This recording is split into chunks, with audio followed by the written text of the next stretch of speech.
સેવા એટલે શું? સેવા શા માટે કરવી જોઈએ? સેવા સાધન છે કે ફલ? સેવાફલમ ગ્રંથમાં શ્રી મહાપ્રભુજીએ કયા 15 સૂત્રો દર્શાવ્યા છે કે જેના કારણે સેવાના સ્વરૂપને સમજી શકાય? આ બધા જ પ્રશ્નનો જવાબ આજના સત્સંગમાં મેળવીશું. વાલા વૈષ્ણવો, જય શ્રી કૃષ્ણ. ચિત્તનું પ્રભુમાં પરોવાવું, તેનું નામ સેવા.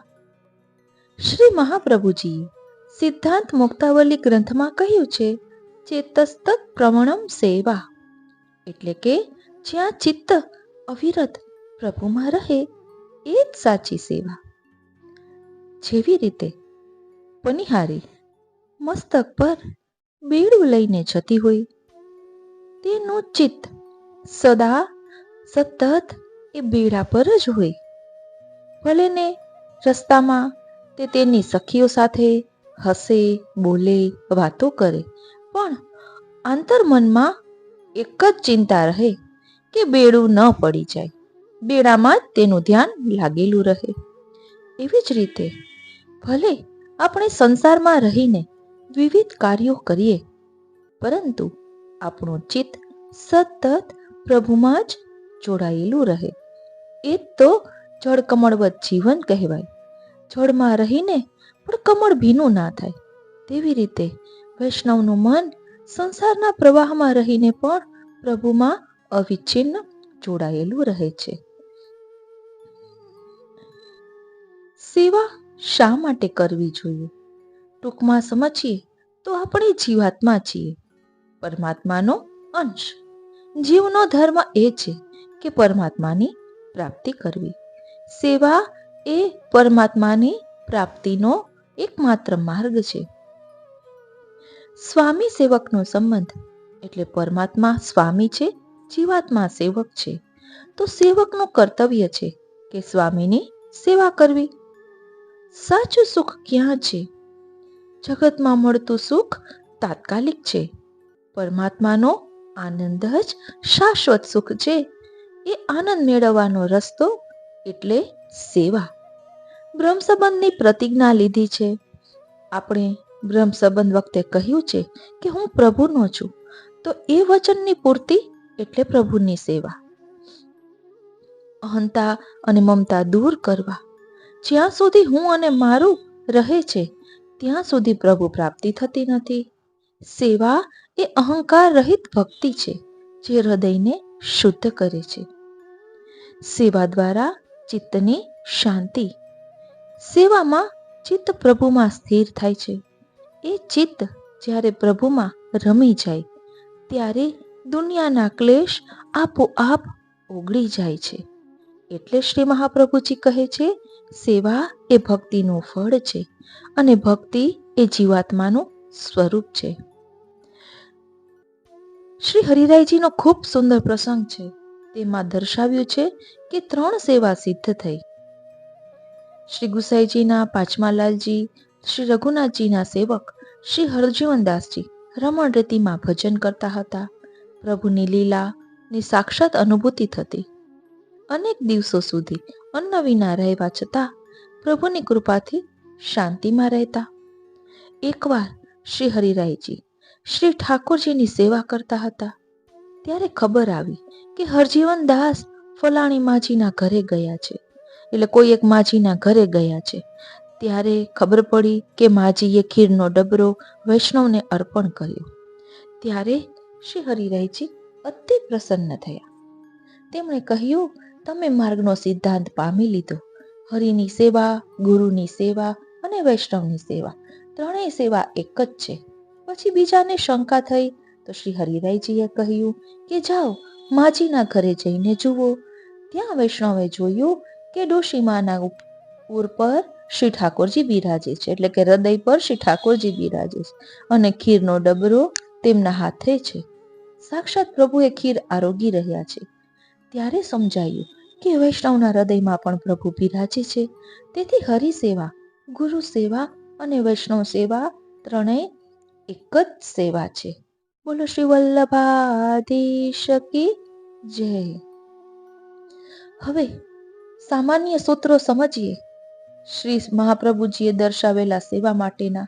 તો સેવા મહાત્મ્ય જ્ઞાનપૂર્વક કરવી, સેવામાં સ્વયં કરવાનું એટલે પોતાની જાતે સેવા કરવી, પ્રભુ મારા સ્વામી છે એ મનમાં દ્રઢ રાખવું, સેવા પ્રેમથી થવી જોઈએ, લાલસાથી નહીં, મન વાણી શરીરથી સેવા કરવી, સેવા નિર્મળ ચિત્તથી કરવી, સેવામાં દેખાવ ન રાખવો, સેવામાં સ્વાર્થ કે પ્રતિષ્ઠા ન રાખવી, સેવા ગુરુના આશ્રયથી સિદ્ધ થાય છે, સેવા પ્રભુની કૃપાથી ફળ આપે છે, સેવા જ સાધનરૂપ અને સેવા જ ફલરૂપ. પ્રથમ સેવા સાધનરૂપ છે, પછી કરતા કરતા ફલરૂપ અનુભવ થાય છે. સેવામાં હરિગુરુ વૈષ્ણવનો ભાવ રાખવો, મનમાં પ્રભુ સ્મરણ સાથે સેવા કરવી, સેવા અવિરત આનંદરૂપ ભક્તિ છે, સેવામાં સમય, સ્થાન, સામગ્રીની શુદ્ધિ રાખવી, સેવા એ પરમ પ્રેમનો ઉપચાર છે જેનાથી હરિની પ્રાપ્તિ થાય છે. સેવા એ જીવનની સૌથી પવિત્ર સાધના છે. જે જીવાત્મા સેવા દ્વારા પ્રભુમાં પોતાનું ચિત્ત પરોવે છે તે સ્વયં આનંદ સ્વરૂપનો અનુભવ કરે છે. હરિગુરુ અને વૈષ્ણવ સમાન છે, ત્રણેયની સેવા એ પ્રભુની સેવા બરાબર છે. જનસેવા એ પણ પ્રભુ સેવા. એ જ ભાવથી સેવા કરીએ એ જ પુષ્ટિમાર્ગનો સાર છે. એટલે હરિરાયજી પણ કહે છે ને, ઘર આવે વૈષ્ણવ જબહી દીજે ચાર રતન, આસન જલવાણી મધુર યથાશક્તિ સો અન્ન. એટલે વૈષ્ણવોના દોષ જોવા નહીં, ચિત્ત પ્રભુમાં પરોવાયેલું રહે તે રીતે જ સેવા કરવી. હવે થોડુંક વિસ્તારથી સમજીએ કે ઠાકોરજીની સેવા શા માટે. તો સેવાના કારણો. આપણે જીવાત્મા છીએ, જીવાત્મા પરમાત્માનો અંશ છે, તે પરમાત્માથી છૂટો પડેલો છે, પરમાત્માને ફરી પ્રાપ્ત થવું એ તેનું લક્ષ્ય છે. સેવા દ્વારા જ પરમાત્માની પ્રાપ્તિ થાય છે. પરમાત્મા અને જીવાત્માનો સંબંધ સ્વામી સેવકનો છે, સેવકનું કર્તવ્ય સ્વામીની સેવા કરવાનું છે. પરમાત્માથી છૂટા પડવાના કારણે જીવાત્મામાંથી પરમાનંદનો આનંદ અંશ લુપ્ત થઈ ગયો છે. તેને કારણે આપણે જગતમાં દુઃખ ભોગવીએ છીએ અને સુખ શોધીએ છીએ. દુઃખની નિવૃત્તિ અને સુખની પ્રાપ્તિ માટે ધર્મ આચરણ મહત્વનું છે. દુનિયામાં ક્યાંય સાચું સુખ નથી, તેથી પરમાત્માનો આનંદ મળે તો આપણા દુઃખ દૂર થાય અને સુખનો અનુભવ થાય. પરમાત્માના દિવ્ય આનંદની પ્રાપ્તિ માટે એક જ રસ્તો છે, સેવા. આપણે બ્રહ્મ સંબંધ વખતે પ્રભુને આપણું બધું સમર્પણ કરવાની પ્રતિજ્ઞા કરી છે, પ્રભુનું દાસત્વ સ્વીકાર્યું છે. આ પ્રતિજ્ઞાનું પાલન કરવા માટે સેવા જરૂરી છે. આપણામાં અહંતા મમતા રહેલી છે. અહંતા મમતા દૂર ન થાય ત્યાં સુધી પ્રભુની પ્રાપ્તિ થતી નથી. સેવા દ્વારા સરળતા અને સહજતાથી અહંતા મમતા દૂર થાય છે. સેવા કરવાથી પ્રભુમાં સ્નેહ વધે છે. તેને કારણે ચિત્તમાં અલૌકિક આનંદ રહે છે. ચિત્ત સેવામાં પરોવાવાથી દુનિયાના ક્લેશ ભજવતા નથી. જીવનમાં કોઈ સંઘર્ષ કે ચિંતા રહેતા નથી. જીવનમાં સુખનો અનુભવ થાય છે. માટે શ્રી મહાપ્રભુજીએ સેવા કરવાની આજ્ઞા કરી છે. શ્રી ગુસાઈજીના પંચમલાલજી શ્રી રઘુનાથજી હતા. તેમના એક સેવક હરજીવનદાસ.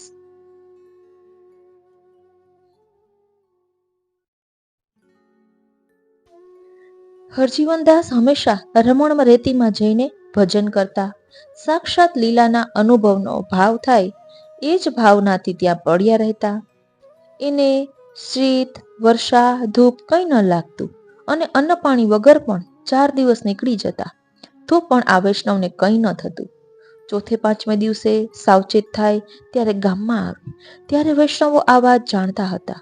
તેથી એમને કોઈ વૈષ્ણવ લઈ જાય ને પ્રસાદ લેવડાવે. પ્રસાદ લઈને એ તો પાછા રમણ રેતીમાં ચાલ્યા જાય. આ વૈષ્ણવનું ધ્યાન શ્રી હરિરાય મહાપ્રભુજી ખૂબ જ રાખે. એક ખવાસને એમની ખબર રાખવા માટે જ રાખ્યો હતો.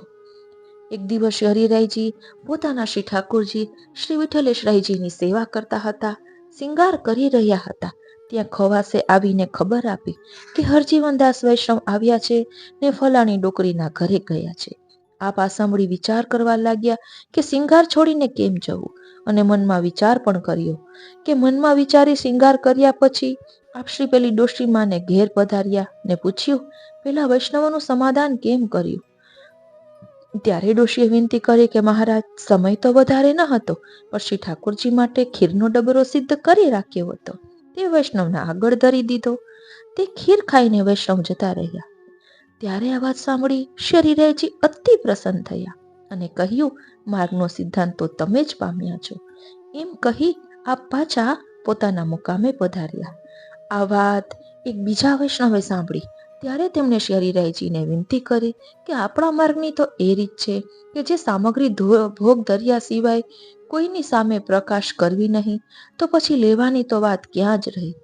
ત્યારે શ્રી હરિરાયજીએ આજ્ઞા કરી કે તમને શંકા થઈ એ બરાબર છે, માટે તમે પેલા માજીને ઘરે જાઓ તો તમારી શંકાનું સમાધાન થાય.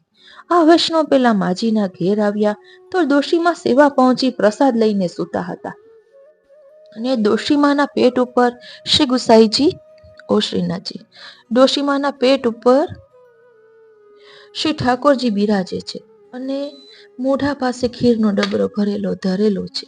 એ ઠાકોરજી સાક્ષાત આરોગી રહ્યા છે. આવા દર્શન પેલા વૈષ્ણવને થયા. શ્રીનાથજી આવા દર્શન કરીને તેમના મનનો સંદેહ મટી ગયો. વૈષ્ણવના હૃદયમાં શ્રી ઠાકોરજી બિરાજે એ જ ભાવ નીકળ્યો. શ્રી ઠાકોરજીની સેવા એક સેવા સિદ્ધ થાય. શ્રી ઠાકોરજીની સેવામાં એક સેવા સિદ્ધ થાય. શ્રી ગુરુદેવની સેવાથી શ્રી પુરુષોત્તમની સેવા પણ સિદ્ધ થાય, અને વૈષ્ણવની સેવાથી ત્રણેય સેવા સિદ્ધ થાય. વૈષ્ણવના હૃદયમાં શ્રી ઠાકોરજી શ્રી ગુરુદેવ બિરાજે, તેથી એ બંનેની અને વૈષ્ણવની એમ ત્રણેય સેવા સિદ્ધ થાય. આ પ્રસંગનો આવો ભાવ છે. આવી આજ્ઞા શ્રી હરિરાયજીએ કરી કે હરિગુરુ અને વૈષ્ણવ સમાન જ સમજવા માટે સત્સંગમાં લેવું છે. સેવા શા માટે કરવી જોઈએ? સેવા ફલમ ગ્રંથમાં શ્રી મહાપ્રભુજીએ દર્શાવેલા 15 સૂત્રો ક્યાં છે? હવે તેનું આપણે ભાવ દર્શન કરીએ. કારણ કે સેવા શા માટે કરવી જોઈએ તે પણ સમજ્યા, સેવા કોની કરવી જોઈએ તે પણ સમજ્યા. તો સેવાને ફલરૂપ શા માટે કહી છે તે શ્રી મહાપ્રભુજીના દ્રષ્ટિકોણથી સમજવાનો પ્રયાસ કરીએ. બોલો શ્રી વલ્લભાધીશ કી જય. વાલા વૈષ્ણવો, જય શ્રી કૃષ્ણ. સેવા ફલમ ગ્રંથમાં શ્રી મહાપ્રભુજીએ દર્શાવેલા 15 સૂત્રોનું આજે આપણે ભાવ દર્શન કરીશું. હું મનાતુરી આપ સર્વે વૈષ્ણવોનું આજના આ અલૌકિક સત્સંગમાં હાર્દિક સ્વાગત કરું છું.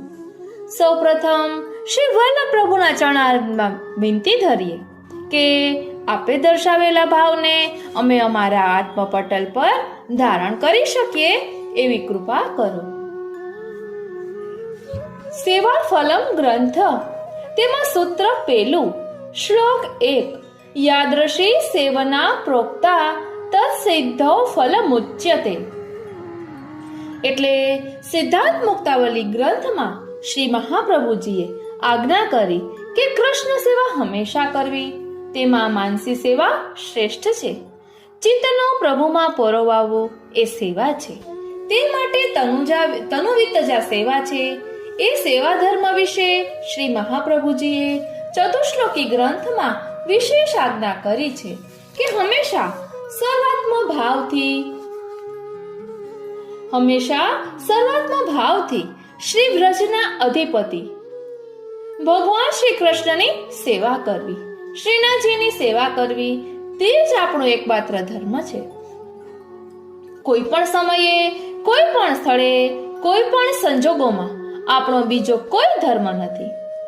ભક્તિવર્ધિની ગ્રંથમાં શ્રી મહાપ્રભુજીએ આજ્ઞા કરી કે ભક્તિનો બીજ ભાવ આપણા હૃદયમાં દ્રઢ થાય તે માટે ઘરમાં રહીને સ્વધર્મ પૂર્વક અવ્યાવૃત બનીને ભગવાન શ્રી કૃષ્ણના સેવા, કથા શ્રવણ વગેરે કરવા. આ સર્વ વચનોમાં સેવાનું જે સ્વરૂપ શ્રી મહાપ્રભુજીએ આપણને સમજાવ્યું તે મુજબ સેવા કરવાથી તે જ સેવા ફલરૂપા બને છે.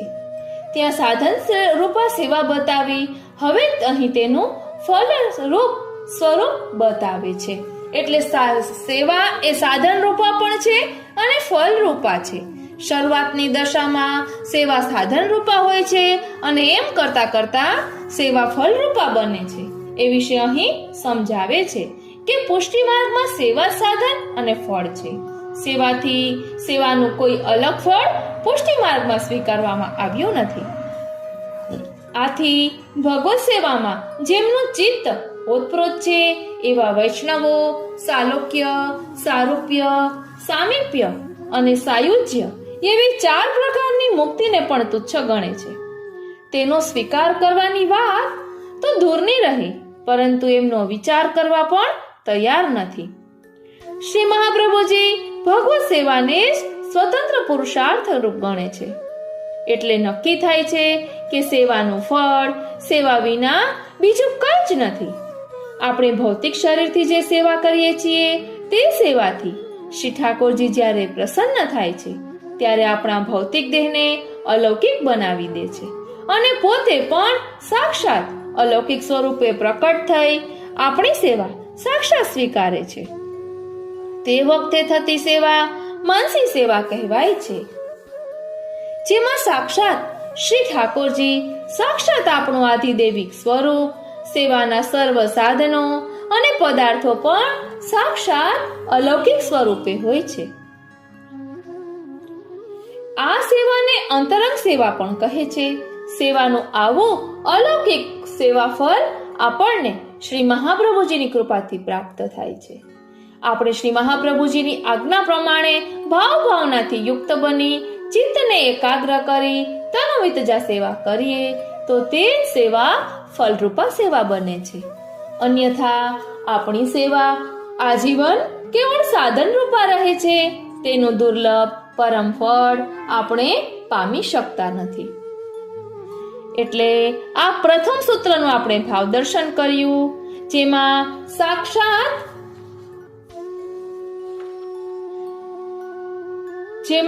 સાક્ષાત અલૌકિક સ્વરૂપની વાત કરવામાં આવી, અંતરંગ સેવાનો પ્રકાર દર્શાવ્યો અને આ દુર્લભ પરમ ફળ આપણે પામી શકતા નથી.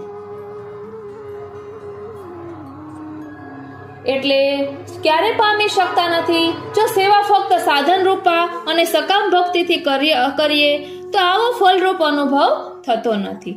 માટે શરૂઆત સાધન રૂપા સેવાથી અને એમ કરતા કરતા આપણે ફળરૂપા સેવા સુધી પહોંચી શકીએ છીએ શ્રી વલ્લભ પ્રભુની કૃપાથી. હવે સૂત્ર 2, અલૌકિકસ્ય દાનેહિ ચાધ્યઃ સિદ્ધ્યેન મનોરથઃ. એટલે શ્રી મહાપ્રભુજીએ યમનાષ્ટકમાં આજ્ઞા કરી કે સેવાનું પરમ ફળ ત્યારે જ મળે છે જ્યારે ભગવાન ભક્તને અલૌકિક સામર્થ્યનું દાન કરે છે.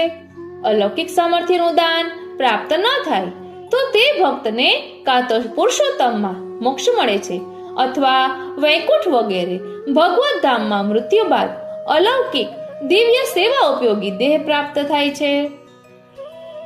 સૂત્ર 3, અત્ર સેવાયામ ફલમ વા અધિકારો વા કાલહ નિયામક નહ. એટલે પુષ્ટિ મર્યાદા ગ્રંથમાં શ્રી મહાપ્રભુજીએ સમજાવ્યું કે પુષ્ટિ જીવોને તેમનું ફળ ભગવત સ્વરૂપથી જ મળે છે. ધ્યાન આપજો, પુષ્ટિ જીવોને તેમનું ફળ ભગવત સ્વરૂપથી જ મળે છે. જે ભક્તનો જેવો અધિકાર હોય તેના પ્રમાણમાં તેના હૃદયમાં ભગવત ગુણો પ્રગટ થાય છે અથવા તેની આંખો સામે સાક્ષાત ભગવત સ્વરૂપ પ્રકટ થાય છે. આવી ફળ અનુભૂતિ સેવા કરનાર ભક્તને થાય છે. આવા ફળ રૂપે પ્રાપ્ત થતા ભગવાન કોઈ સાધનોને આધીન નથી. એટલે પુષ્ટિ માર્ગીય સેવા અન્ય સાધનોથી થતી નથી, પણ તેમાં તો ભક્તના હૃદયનો ભાવ જ મુખ્ય હોય છે. આથી શ્રી હરિરાયજી આજ્ઞા કરે છે કે અહીં શ્રી મહાપ્રભુજી સેવાનું ફળ એમ છઠ્ઠી વિભક્તિનો પ્રયોગ ન કરતા સેવામાં ફળ એવો 7મી વિભક્તિનો પ્રયોગ કરે છે. કારણ કે ભક્ત જ્યારે ભાવપૂર્વક સેવામાં તત્પર થાય છે ને ત્યારે તે સેવા કરતા કરતા જ તેને તેના અધિકાર પ્રમાણેનું ફળ મળી જાય છે. સેવા પૂરી થયા પછી ફળ મળવાની તેને રાહ જોવાની હોતી નથી. એટલે સાધનરૂપ સેવામાં ફલરૂપ સેવા વિદ્યમાન હોય છે. સાધનરૂપા સેવા સતત કરતા રહેવાથી ફલરૂપા સેવા અવશ્ય પ્રાપ્ત થાય છે. એટલે આપણી સેવા ભાવાત્મક છે, ક્રિયાત્મક નથી. ભાવ સ્વરૂપમાં એનું ફળ અનુભવાય છે. માટે સેવામાં 3 ફળ મળે છે, એમ શ્રી મહાપ્રભુજીએ આજ્ઞા કરી. શ્રી જય ગોપાલજીના મતે અહીં સેવા શબ્દથી પુષ્ટિ માર્ગીય સેવા સમજવાની છે. મર્યાદા માર્ગીય સેવા કે પૂજા કરવાથી આ ફળ મળતા નથી. પુષ્ટિ માર્ગીય સેવાના અન્ય કોઈ પ્રકારો નથી. તેથી શ્રી મહાપ્રભુજીએ સેવા શબ્દ એક વચનમાં જ વાપર્યો છે. કારણ કે સાધન રૂપા સેવા પોતે જ ફલ રૂપા સેવા બની જાય છે. સાધન રૂપા અને ફલ રૂપા એમ 2 અલગ પ્રકારો નથી. શ્રી મહાપ્રભુજીએ સેવામાં અહીં 3 ફળ બતાવ્યા. પહેલું ઉત્તમ ફળ અલૌકિક સામર્થ્ય, બીજું મધ્યમ ફળ સાયુજ્ય, ત્રીજું સાધારણ ફળ વૈકુંઠ વગેરે ભગવત ધામોમાં સેવા ઉપયોગી દેહની પ્રાપ્તિ. હવે આ 3 ફળો વિશે ટીકાકાર મહાનુભાવોના વિચાર આપણે વિગતે જોઈશું. અલૌકિક સામર્થ્ય વિશે સમજીએ. શ્રી કલ્યાણરાયજીના મતે જેમ ગોલોકમાં નિત્ય સિદ્ધ ભક્તોને ભગવાન સાથે રાસવિલાસ અને ગાનનું સામર્થ્ય પ્રાપ્ત થાય છે, એવું સામર્થ્ય પ્રાપ્ત થવું તે અલૌકિક સામર્થ્ય છે. શ્રી ગોપેશજીના મતે પ્રભુના અલૌકિક સ્વરૂપાનંદનો અનુભવ કરવા માટે ભૌતિક શરીર અને ઇન્દ્રિયો ચાલી શકતા નથી. તેથી અલૌકિક સ્વરૂપ અનુભવ માટે અલૌકિક સ્વરૂપની પ્રાપ્તિ તે અલૌકિક સામર્થ્ય છે. શ્રી દેવકીનંદનજીના મતે સ્વરૂપાનંદના અનુભવ માટે જે અધિકાર પ્રાપ્ત થાય તે અલૌકિક સામર્થ્ય છે. શ્રી હરિરાયજીના મતે જ્યારે ભગવાન પોતાનું પરમ ફળ આપવાની ઈચ્છા કરે ને ત્યારે સર્વ લીલાઓ સહિત ભક્તના હૃદયમાં પ્રભુ પધારે છે અને પોતાનો અનુભવ કરવાનો ભક્તને સામર્થ્ય આપે છે. તે અલૌકિક સામર્થ્ય છે. શ્રી વલ્લભજીના મતે સર્વભોગ્ય ભગવત સુધાનો અનુભવ એ અલૌકિક સામર્થ્ય છે. શ્રી પુરુષોત્તમજીના મતે સાક્ષાત ભગવત સ્વરૂપનો અનુભવ કરવા માટે હૃદયમાં ભગવાનનો આવેશ થવાથી જે યોગ્યતા પ્રાપ્ત થાય તે અલૌકિક સામર્થ્ય છે. શ્રી લાલુ ભટ્ટજીના મતે શ્રી વૃંદાવન આદિ સ્થળોમાં શ્રી કૃષ્ણ સાક્ષાત સ્વરૂપના દર્શન સ્પર્શ આદિ કરવાનું સામર્થ્ય તે અલૌકિક સામર્થ્ય છે. શ્રી જય ગોપાલ ભટ્ટજીના મતે આ દેહથી કે આ દેહ છૂટ્યા પછી અલૌકિક દેહ દ્વારા પ્રિયતમ ભગવાનનો સંગમ થવો તે અલૌકિક સામર્થ્ય છે. મઠેશ શ્રી લક્ષ્મણ ભટ્ટજી એટલે શ્રી મહાપ્રભુજીના પિતાશ્રી નહીં, એમના મતે ભગવાનના જેવા જ ગુણો અને ક્રિયાનું સામર્થ્ય એટલે અલૌકિક સામર્થ્ય.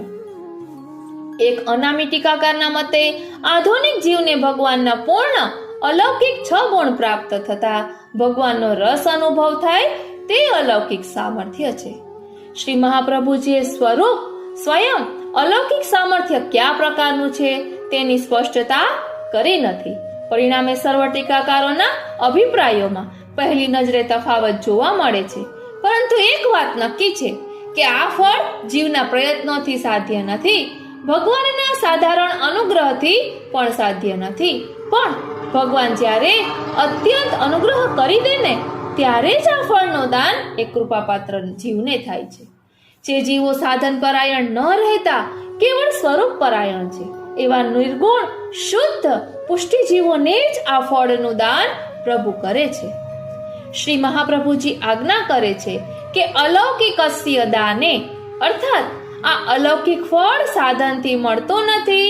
ધ્યાન આપજો, આ અલૌકિક ફળ સાધનથી મળતો નથી, પરંતુ પ્રભુના પૂર્ણ અનુગ્રહથી દાન રૂપે મળે છે. એટલે પ્રભુની કૃપા પ્રાપ્ત થાય. પ્રભુ વિચારે કે મારે આ ભક્તને આ દાન કરવું છે ત્યારે જ પ્રાપ્ત કરી શકે. જીવમાં કોઈ એવી શક્તિ નથી, એમની તાકાત નથી કે આ રીતે આવું અલૌકિક સામર્થ્ય પ્રાપ્ત કરી શકે. શાસ્ત્રોમાં બતાવ્યા પ્રમાણે ભગવાન જ્યારે ભક્તો સાથે ક્રીડા કરે છે ને ત્યારે તે ક્રીડામાં ભગવાન ગૌણ હોય છે અને ભગવતીય મુખ્ય હોય છે. શુદ્ધ પુષ્ટિ માર્ગીય ભક્તો વિના બીજા ભક્તો પાસે ભગવાન ગૌણ બનતા નથી.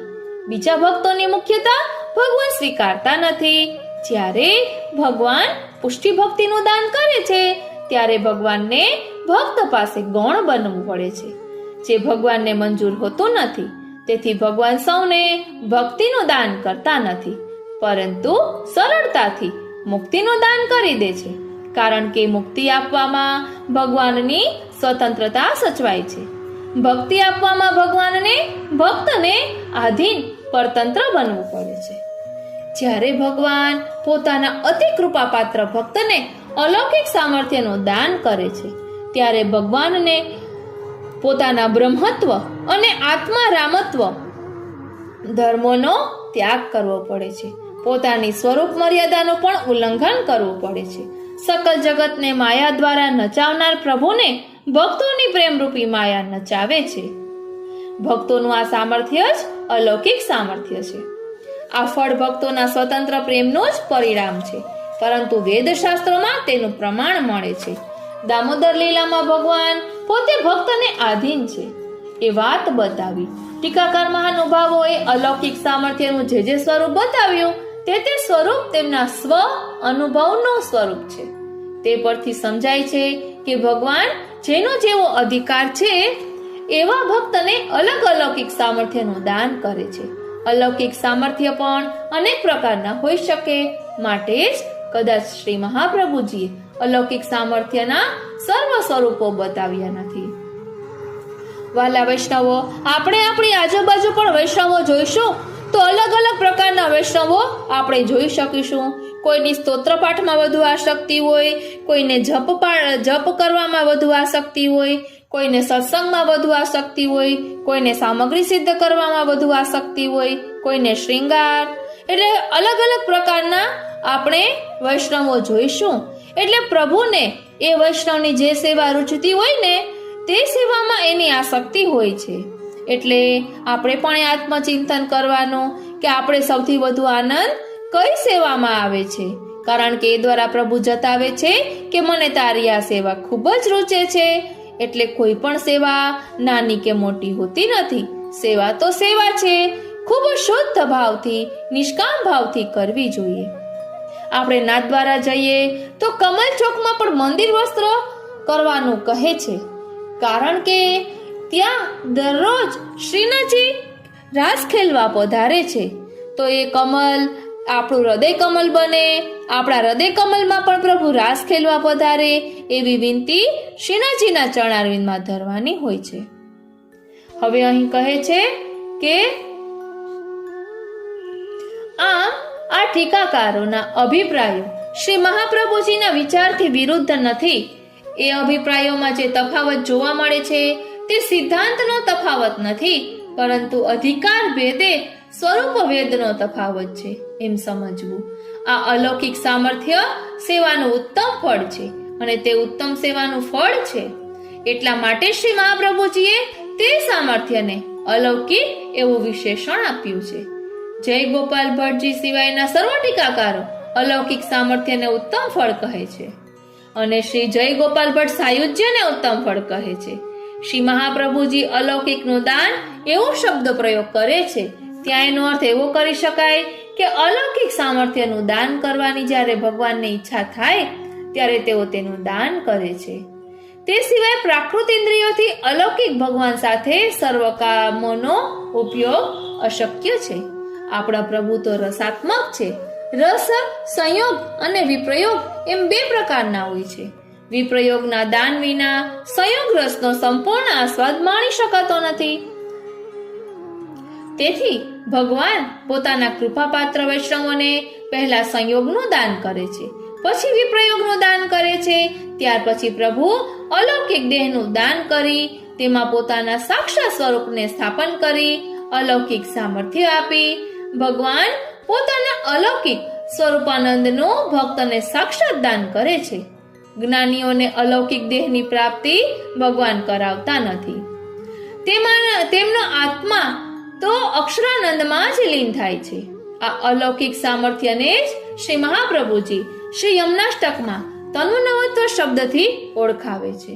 ધ્યાન આપજો, આ અલૌકિક સામર્થ્યને જ શ્રી મહાપ્રભુજી શ્રી યમનાષ્ટકમાં તનુનવત્વ શબ્દથી ઓળખાવે છે. શ્રી મહાપ્રભુજીએ એવી આજ્ઞા કરી કે અલૌકિકના દાનથી જ આદ્ય મનોરથ સિદ્ધ થાય છે.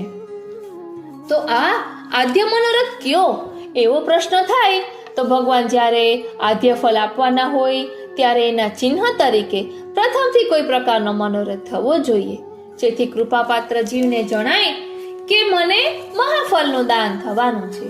તો આ મનોરથ તે તાપ ક્લેશ આનંદનો મનોરથ છે. કૃપાપાત્ર જીવને ભગવાન પોતાના તાપ ક્લેશ આનંદનું પહેલા દાન કરે છે, ત્યાર પછી અલૌકિક સામર્થ્યનું દાન સિદ્ધ થાય છે. જેમને અલૌકિક સામર્થ્યનો અધિકાર મળે છે ને તેમને વ્યસન અવસ્થા પ્રાપ્ત થાય છે. વ્યસન અવસ્થામાં અનુભવાતું વિપ્રયોગ ધર્મી સ્વરૂપ આ પ્રથમ મનોરથનું સ્વરૂપ છે. વિપ્રયોગ ધર્મી સ્વરૂપના અનુભવ પછી સાક્ષાત ભગવાન સાથે સંગમની અભિલાષા અને તાપ ક્લેશાત્મક ભાવ વધે છે. હવે સાયુજ્ય ફળની વાત કરે તો સેવાનું મધ્યમ ફળ એ સાયુજ્ય છે, એમ શ્રી મહાપ્રભુજી આજ્ઞા કરે છે. સાયુજ્ય બે પ્રકારનું છે. જ્ઞાનીઓને અને જ્ઞાન સહિત ભક્તિ કરનારા મર્યાદા ભક્તોને પ્રાપ્ત થતું સાયુજ્ય એક પ્રકારનું છે, જ્યારે શુદ્ધ પુષ્ટિ ભક્તોને પ્રાપ્ત થતું સાયુજ્ય બીજા પ્રકારનું છે. પહેલા પ્રકારના સાયુજ્યમાં જીવાત્માને ભગવત ધામ અક્ષર બ્રહ્મના આનંદનો અનુભવ થાય છે. અક્ષર બ્રહ્મનો આનંદ મર્યાદિત છે, તેથી તેને ગણિત આનંદ કહ્યો છે. આ સાયુજ્યના અધિકારી જીવને અક્ષર બ્રહ્મમાં લય કરવામાં આવે છે, એટલે તે જીવાત્માનું અલગ અસ્તિત્વ રહેતો નથી. અક્ષર બ્રહ્મમાં જીવાત્માનું લીન થઈ જવું તેનું નામ સાયુજ્ય. આ સાયુજ્ય મોક્ષ કાયમનો નથી. સૃષ્ટિનો પ્રલય થયા પછી અક્ષર બ્રહ્મમાંથી નવી સૃષ્ટિ બને ત્યારે ફરી તે જીવાત્માને સૃષ્ટિમાં જન્મ લેવો પડે છે. બીજા પ્રકારનું સાયુજ્ય પુષ્ટિ માર્ગીય સાયુજ્ય છે. તે પુષ્ટિ ભક્તોને જ પ્રાપ્ત થાય છે. સેવા કરનાર ભક્તોને સેવાના મધ્યમ ફળ તરીકે તે પ્રાપ્ત થાય છે. આ સાયુજ્યમાં જીવાત્મા શ્રી પૂર્ણ પુરુષોત્તમના શ્રી અંગમાં લય પામે છે. પછી ભગવાન જ્યારે જ્યારે કૃપા કરે છે ત્યારે આ જીવાત્માને બહાર પ્રકટ કરી તેમની સર્વ ઇન્દ્રિયોથી તેમને પોતાના સ્વરૂપાનંદનો અનુભવ કરાવે છે. આવું સાયુજ્ય રાસલીલાના પ્રકરણમાં અંતર્ગૃહગતા ગોપીજનોને ભગવાને આપ્યું હતું. તેમના સર્વ પાપ પુણ્ય એક સાથે ભોગવાવી દઈ તેમના ભૌતિક શરીરનો નાશ કરી ભગવાને તેમને પોતાના સ્વરૂપમાં સમાવી લીધા હતા. ભગવાનની ઈચ્છાથી ભગવાન તેમને બહાર પ્રકટ કરી પોતાનો રસ અનુભવ કરાવતા હતા. આ ગ્રંથના વિવિધ ટીકાકાર મહાનુભાવોએ સાયુજ્યની જે વ્યાખ્યાઓ આપી છે તે હવે આપણે જોઈએ. શ્રી કલ્યાણરાયજીના મતે ગોપ સખાઓની સમાન ભગવાન સાથે રહેવું એ સાયુજ્ય. શ્રી ગોપેશજી અને શ્રી દેવકી નંદનજીના મતે પુષ્ટિ પુરુષોત્તમમાં ભક્તનું લીન થવું એ સાયુજ્ય. શ્રી હરિરાયજીના મતે ભગવાનની સાથે સંયોગ રસ અનુભવ સતત સ્થિતિ તે સાયુજ્ય. શ્રી વલ્લભજીના મતે વિવિધ ભોગ ચતુર ભગવાન સાથે ભોગ કરવો તે સાયુજ્ય. શ્રી પુરુષોત્તમજી અને શ્રી લાલુ ભટ્ટજીના મતે ભગવત સ્વરૂપમાં લય થવું તે સાયુજ્ય. શ્રી જય ગોપાલ ભટ્ટજીના મતે ભગવાન સાથે સર્વકાલમાં સર્વ કામનો ભોગ કરવો તે સાયુજ્ય. શ્રી લક્ષ્મણ ભટ્ટજી ઉપરોક્ત બંને પ્રકારના સાયુજ્યને સાયુજ્ય તરીકે બતાવે છે. અનામી ટીકાકારના મતે મર્યાદા માર્ગમાં અંગીકૃત બનેલા જીવને મહાત્મ્ય જ્ઞાનપૂર્વક સેવા કરવાથી ભગવાનમાં સાયુજ્ય થાય તે સાયુજ્ય. શ્રી પુરુષોત્તમજી અને લાલુ ભટ્ટજીના મતે સાયુજ્ય પુષ્ટિ મર્યાદાનું ફળ છે. પુષ્ટિનો અંશ શ્રી પુરુષોત્તમ છે. મર્યાદાનો અંશ તેમનામાં પ્રવેશ અથવા લય થાય છે. શ્રી હરિરાયજી સાયુજ્યને શુદ્ધ પુષ્ટિ જીવનું ફળ ગણે છે. શ્રી જય ગોપાલ ભટ્ટ સાયુજ્યને જ ઉત્તમ ફળ માને છે. ઉપરની સર્વ વ્યાખ્યાઓનો એક સાથે વિચાર કરવાથી એવા તારણ ઉપર આવી શકીએ કે આ સાયુજ્ય મધ્યમ ફળ છે. તે પુરુષોત્તમમાં જ થાય છે. અક્ષર બ્રહ્મમાં થતો મોક્ષ અહીં અભિપ્રેત નથી. અક્ષર બ્રહ્મમાં થતા સાયુજ્ય કરતા પુરુષોત્તમમાં થતા સાયુજ્યની ઘણી અધિકતા છે.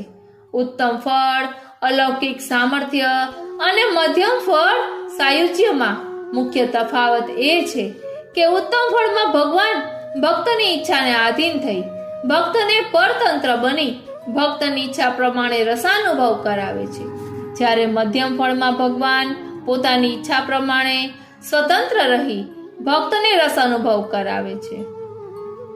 ઉત્તમ ફળમાં ભગવાન ભક્તના હૃદયમાં પધારે છે, મધ્યમ ફળમાં ભક્ત ભગવાનના હૃદયમાં પધારે છે. ધ્યાન આપજો, ઉત્તમ ફળમાં ભગવાન ભક્તના હૃદયમાં પધારે છે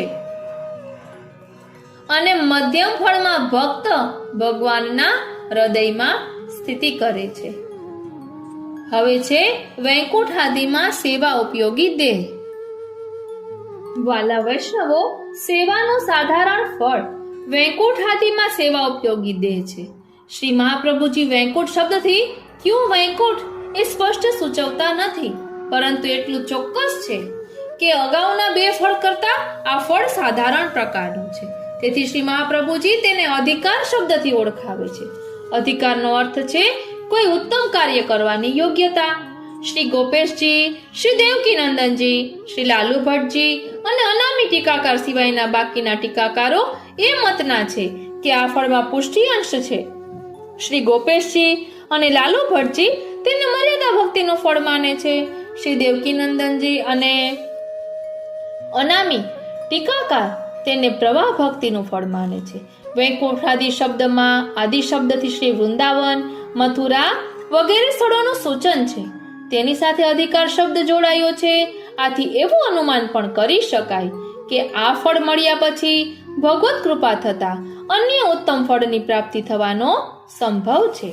ટીકાકારો આ ફળની જુદી જુદી વ્યાખ્યાઓ આપે છે, તે આપણે જોઈએ તો શ્રી કલ્યાણરાયજીના મતે વૈકુંઠ અને આદિ શબ્દ સૂચવે છે કે પૃથ્વી ઉપર ઉદ્ધવજી અથવા ગોપોની જેમ ભગવાનનું સાનિધ્ય થવું.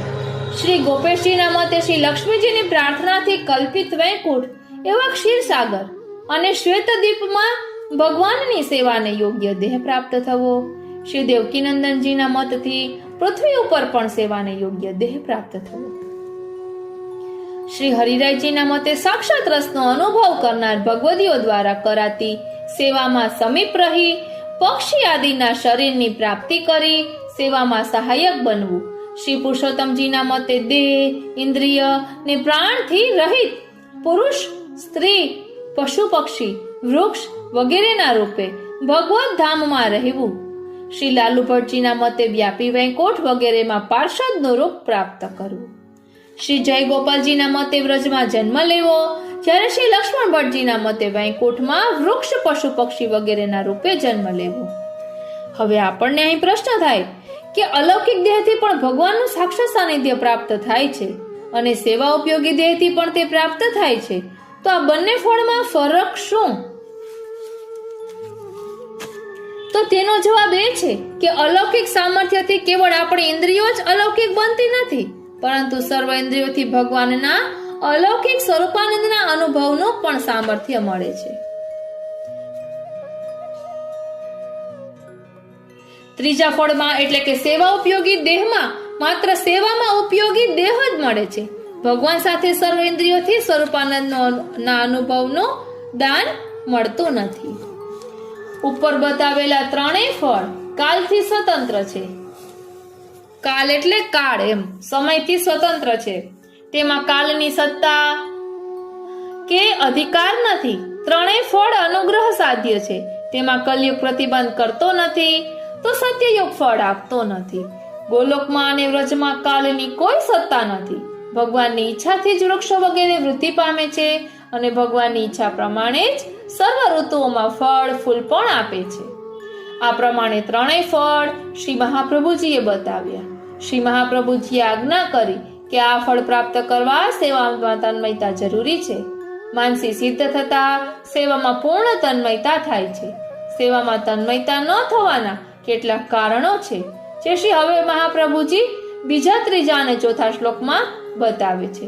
ધ્યાન આપજો, સેવામાં તન્મયતા ન થવાના પણ કારણો છે. હવે આપણે તેનું ભાવ દર્શન કરીએ. શ્લોક 2, 3 અને 4. ઉદ્વેગ પ્રતિબંધો વા ભોગો વા સ્યાત્તુ બાધકમ અકર્તવ્યમ ભગવતઃ સર્વથા ચેદ ગતિર્ન હિ યથા વા તત્વ નિર્ધારો વિવેક સાધનમ મતમ બાધકાનામ પરિત્યાગો ભોગેપ્યેકમ તથા પરમ નિષ્પ્રત્યુહમ મહાન ભોગઃ પ્રથમે વિશતે સદા. એટલે હવે આપણે સૂત્ર 4 પહોંચ્યા. સેવાયામ બાધકુતુ ઉદ્વેગ પ્રતિબંધો વા ભોગો સ્યાત ભગવતઃ અકર્તવ્યમ ચેદ. એટલે જ્યારે ભગવાન ફળદાન આપવા અથવા તે માટેનો અધિકાર આપવા ઈચ્છતા નથી ત્યારે તેમની સેવામાં ભક્તને ઉદ્વેગ, ભોગ અથવા પ્રતિબંધ બાધક બની શકે છે. ધ્યાન આપજો કે જ્યારે ભગવાન ફળદાન દેવા ઈચ્છતા નથી કે એના માટેનો અધિકાર આપવા ઈચ્છતા નથી ત્યારે ભક્તને સેવામાં ઉદ્વેગ, ભોગ અને પ્રતિબંધ બાધક બની શકે છે. જેવી રીતે સેવાના 3 ફળ બતાવ્યા તેવી રીતે હવે સેવામાં આવનારા 3 વિઘ્નો પણ બતાવે છે. તેમાં ઉદ્વેગના અનેક રૂપ નવરત્ન અને વિવેક ધૈર્યાશય ગ્રંથમાં શ્રી મહાપ્રભુજીએ દર્શાવ્યા છે. ત્યાં શ્રી મહાપ્રભુજીએ પ્રભુમાં ભક્તના આશ્રય ભાવની દ્રઢતા થાય તે માટે શ્રી અષ્ટાક્ષર મંત્રનું સતત રટણ કરવાની તથા પ્રભુની તથા આ સર્વ કંઈ લીલા છે એવી ભાવના કરવાની રીત બતાવી હતી. માટે ઉદ્વેગથી બચવાના બીજા કોઈ ઉપાય ફરીથી કહેવાની જરૂર ન હોવાથી શ્રી મહાપ્રભુજીએ અહીં સેવાફળ ગ્રંથના વિવરણમાં ભોગ અને પ્રતિબંધ રૂપી વિઘ્નોનો જ વિચાર કર્યો છે, ઉદ્વેગનો વિચાર કર્યો નથી. શ્રી મહાપ્રભુજી કહે છે કે ભોગ 2 પ્રકારનો છે, એક લૌકિક ભોગ અને બીજું અલૌકિક ભોગ. તેવી રીતે પ્રતિબંધના પણ 2 પ્રકાર છે, સાધારણ અને ભગવતકૃત પ્રતિબંધ. ઉદ્વેગ સેવામાં અસ્થિરતા ઊભી કરે છે, ચિત્તને ચંચળ બનાવે છે. ઉદ્વેગનો બીજો અર્થ છે બહિર્મુખતા અથવા દુષ્ટજનોને કારણે મનમાં ભય કે પાપથી બુદ્ધિ વિચલિત થવી. તેને લઈને ચિત્તમાં ક્લેશ ઉત્પન્ન થાય છે. આ ક્લેશ સેવામાં બાધક બને છે, તેથી સેવાની અધિકતા સિદ્ધ થતી નથી. શ્રી કલ્યાણરાયજીના મતે સેવા દરમિયાન અન્યત્ર જવાની ઈચ્છા એટલે ઉદ્વેગ. ધ્યાન આપજો, શ્રી કલ્યાણરાયજીના મતે સેવા દરમિયાન અન્યત્ર જવાની ઈચ્છા એટલે ઉદ્વેગ. શ્રી વલ્લભજીના મતે સેવામાં મન ન લાગતા અન્ય લૌકિક વિષયોમાં લાગે તેનું નામ ઉદ્વેગ. જય ગોપાલ ભટ્ટજીના મતે શોક અને દુઃખથી ઉત્પન્ન થતી મનની વૃત્તિઓ તે ઉદ્વેગ. આ પૈકી ઉદ્વેગનું કોઈ પણ સ્વરૂપ સ્વીકારીએ તો પણ એક વાત નક્કી છે કે ઉદ્વેગ એ મનનો ધર્મ છે. તેને લઈને મન ભગવાન સિવાય બીજે ભટકતું રહે છે. જ્યારે મન અલૌકિક છોડીને લૌકિક પરાયણ બને ત્યારે તે ઉદ્વેગ ભક્તનું ન લૌકિક સુધારે છે કે ન અલૌકિક સુધારે છે. ધ્યાન આપજો, જો મનમાં ઉદ્વેગ હોય તો તેને કારણે લૌકિક અને અલૌકિક બંને બગડે છે, બંનેમાંથી કંઈ પણ સુધરતું નથી એમ અહીં કહ્યું છે. એટલે ઉદ્વેગથી તો ખૂબ જ દૂર રહેવું, ઉદ્વેગ ન થાય તેવું જ વાતાવરણ રાખવું. ઉદ્વેગના 2 સ્વરૂપ જોવામાં મળે છે, એક તો ભય અને બીજું ચંચળતા. ભય કાલ્પનિક પણ હોય છે અને પરિસ્થિતિને કારણે અથવા થયેલા અપરાધ કે પાપને કારણે હોય છે.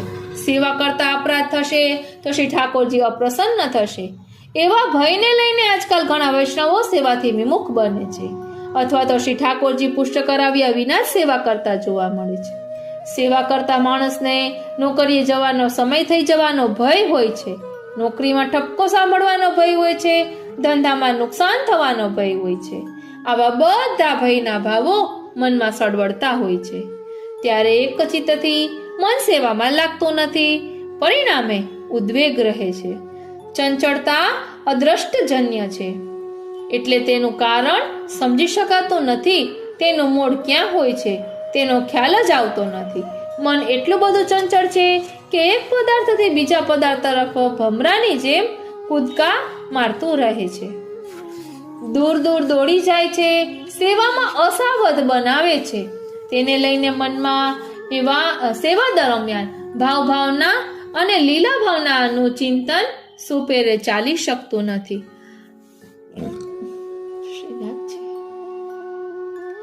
આવો ઉદ્વેગ માનસી સેવાને સિદ્ધ થવા દેતો નથી.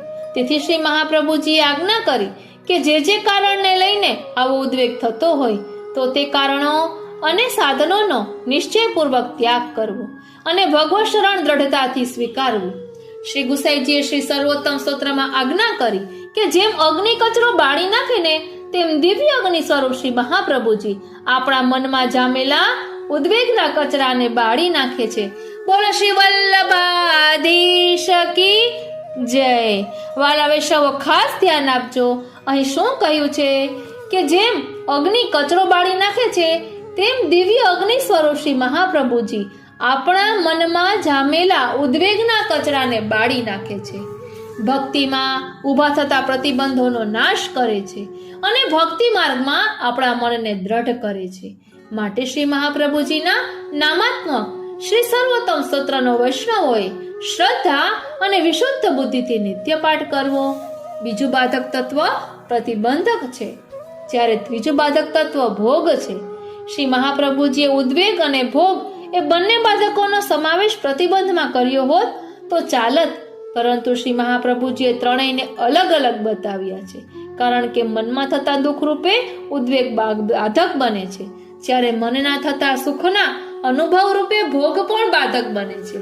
પ્રતિબંધ તો જીવનમાં આવનારા દુઃખોના રૂપમાં બાધક છે જ. શ્રી ભાગવતજીના 11મા સ્કંધમાં કહ્યું કે કાયાથી, વાણીથી, મનથી અને ઇન્દ્રિયોથી આ બધું બાધક થાય છે. ઇન્દ્રિયમાં વાણી અને મન બંનેનો સમાવેશ થાય, છતાં ત્યાં તેમનો અલગ નિર્દેશ કર્યો છે. તેવી રીતે અહીં શ્રી મહાપ્રભુજીએ દુઃખ સુખરૂપી પ્રતિબંધોથી દુઃખરૂપ ઉદ્વેગ અને સુખરૂપ ભોગનો પણ અલગ અલગ નિર્દેશ કર્યો છે. તેનું કારણ તેમનું વિશિષ્ટ કાર્ય છે. શ્રી હરિરાયજી તથા શ્રી કલ્યાણરાયજીના મતે લૌકિક અને વૈદિક કાર્યોમાં રહેલી આપણી આસક્તિ અને અન્ય વિષયો સેવાના સમયમાં અંતરાયરૂપ બને છે. તેને પ્રતિબંધ કહેવાય. શ્રી ગોપેશજીના મતે વેદ નિંદા અને બળવાન બહિર્મુખ મ્લેચ્છોથી થતા ઉપદ્રવ એ પ્રતિબંધ છે. શ્રી વલ્લભજીના મતે ભગવત સેવા છોડીને શરીર અન્ય કાર્યોમાં જોડાય તે પ્રતિબંધ છે. શ્રી પુરુષોત્તમજીના મતે સેવામાં જરૂરી ન હોય અને સેવાથી પ્રતિકૂળ હોય એવા શરીરનો સંયમ અને સેવામાં રુચિ હોવા છતાં અને શરીરમાં શક્તિ હોવા છતાં સેવાના સમયમાં લૌકિક વૈદિક કાર્યો કરવા તે પ્રતિબંધ છે. આમ ટૂંકમાં જોઈએ તો જે કાર્યોને લઈને ભગવત સેવા છૂટે ને તે કાર્યો લૌકિક કહેવાય. લૌકિક હોય કે વૈદિક તેને પ્રતિબંધ રૂપ માનવામાં આવ્યા છે. અર્થાત સેવા છોડીને વૈદિક કાર્યો, સંધ્યા વંદન, ગાયત્રી જપ, યજ્ઞ વગેરે પણ ન કરવા જોઈએ. ધ્યાન આપજો, સેવા છોડીને સંધ્યા વંદન, ગાયત્રી જપ, યજ્ઞ વગેરે પણ ન કરવા જોઈએ એમ સમજાય છે. તેથી આપણે ત્યાં સેવા પ્રકારમાં શ્રી ઠાકોરજીને રાજભોગ ધરાવ્યા પછી પોણો કલાક મળે તેમાં સંધ્યા વંદન અને જપ પાઠ કરવાનો પ્રકાર જોવા મળે છે. આ પ્રતિબંધ બે પ્રકારના હોય છે, સાધારણ પ્રતિબંધ અને ભગવાન દ્વારા થયેલો પ્રતિબંધ. લૌકિક બાબતોને લઈને અને લૌકિકમાંની આપણી આસક્તિને કારણે જો સેવા ન થાય તે સાધારણ પ્રતિબંધ છે. આ પ્રતિબંધને આપણી બુદ્ધિ અને પ્રયત્નોથી આગ્રહપૂર્વક દૂર કરવો પડે, કારણ કે આપણે મન, બુદ્ધિ અને શરીરથી તેમ કરવા સમર્થ હોઈએ છીએ. પરંતુ જ્યારે ભગવાન ભક્તની સેવા કોઈ પણ કારણથી અંગીકાર કરવા ઈચ્છતા ન હોય ત્યારે ભગવાન જ એવો કંઈક ઉપાય કરે છે કે જેને લઈને ભક્ત સેવા કરી શકતો નથી. તેની સેવા છૂટી જાય છે. જીવ ગમે તેટલા ઉપાયો કરે છતાં તે પ્રતિબંધ હટાવી શકતો નથી. જ્યારે પ્રતિબંધને દૂર કરવામાં જીવના બધા પ્રયત્નો નિષ્ફળ જાય ત્યારે સમજવું કે તે ભગવત્કૃત પ્રતિબંધ છે. હવે ત્રીજો પ્રતિબંધ ભોગ છે. ભોગ એટલે લૌકિક સુખ જેનાથી ઇન્દ્રિયો તૃપ્ત થાય. આવો લૌકિક ભોગ ભગવત સેવામાં બાધક બને છે. 5 લૌકિક વિષયો રૂપ, રસ, ગંધ, શબ્દ અને સ્પર્શમાં આપણે આપણી ઇન્દ્રિયોથી આસક્ત હોઈએ છીએ. એટલે વારંવાર આપણું મન અને ચિત્ત તે તરફ દોડે છે અને તે ભોગવવા સતત પ્રયત્નશીલ રહે છે. તેને કારણે સેવામાં ચિત્તની સ્થિરતા રહેતી નથી. ભોગ દેહ, ઇન્દ્રિયો અને મનને વશ કરે છે. તેથી દેહ અને ઇન્દ્રિયો પણ સેવા કરવા રુચિવાળી હોતી નથી. ભોગ ભોગવ્યા પછી તેના પરિણામ રૂપ પ્રમાદ અને પ્રમોદ આવે છે, જે ઇન્દ્રિયોને અને શરીરને શિથિલ બનાવે છે, મનને નિષ્ક્રિય બનાવે છે.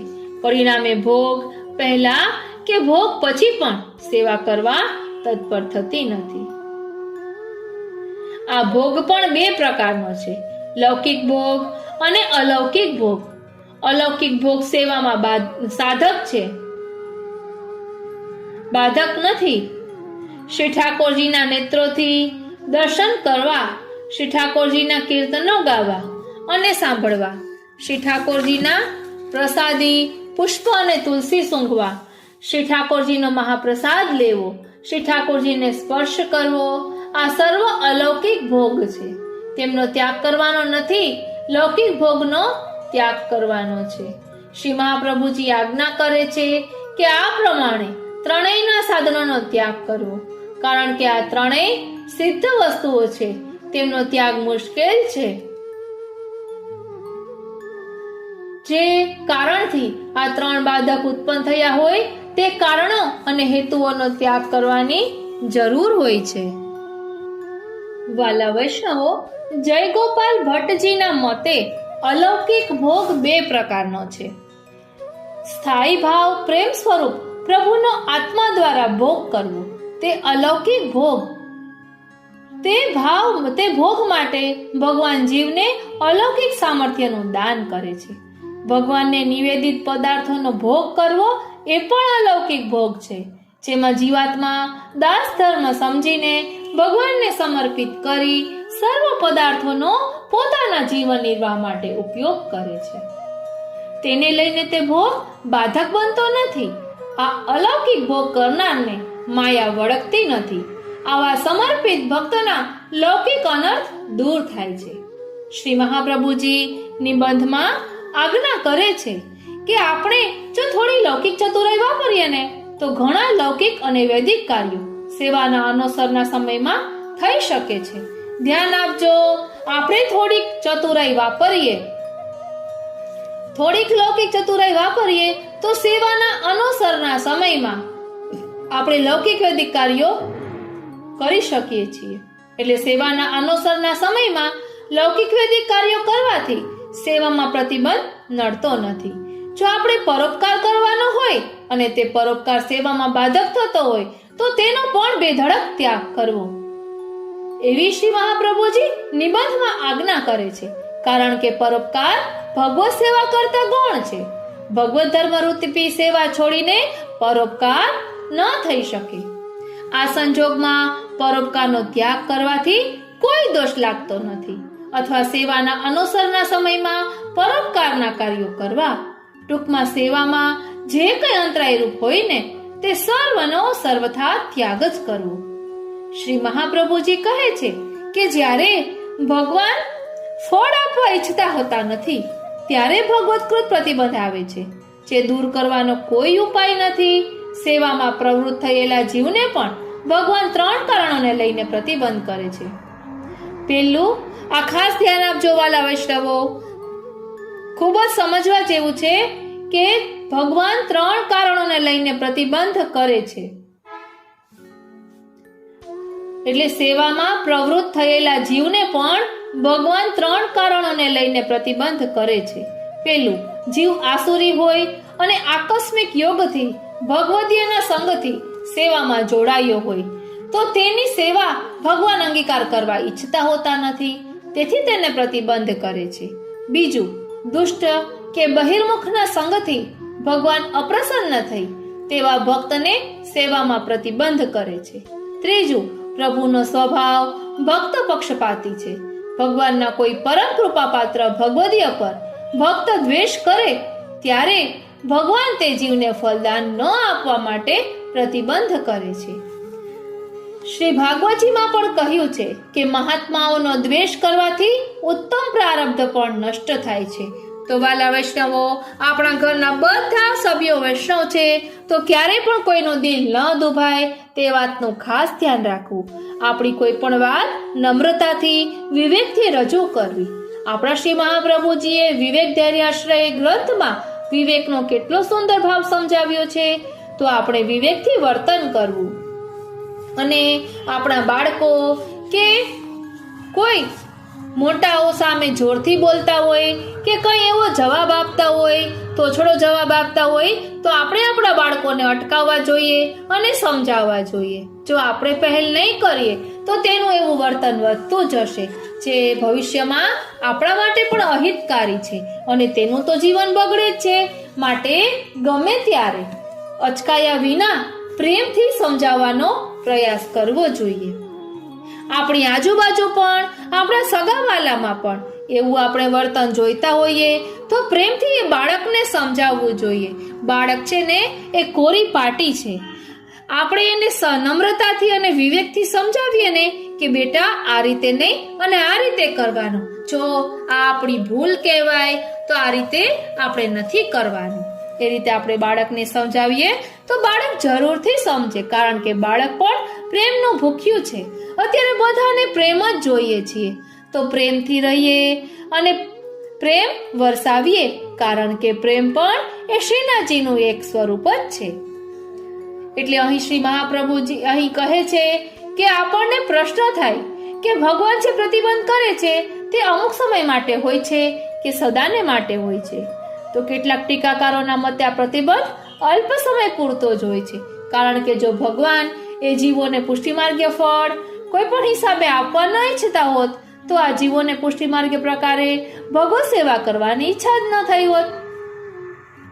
શ્રી ઠાકોરજી જેમને પ્રતિબંધ કરે છે એમને પુષ્ટિમાર્ગીય ફળ મળતું નથી, પરંતુ જ્ઞાન માર્ગીય મુક્તિ પ્રાપ્ત થાય છે, એવો મત કેટલાક ટીકાકારોનો છે. તો કેટલાક ટીકાકારોના મતે આવા જીવોનો અક્ષર બ્રહ્મમાં પણ મોક્ષ થતો નથી. એટલે આપણે આ બધી જંજાળમાં પડવાનું નથી. આ તો આપણે જ્યાં જ્યાં ભૂલ કરતા હોઈએ તે ભૂલને આપણે સુધારીએ.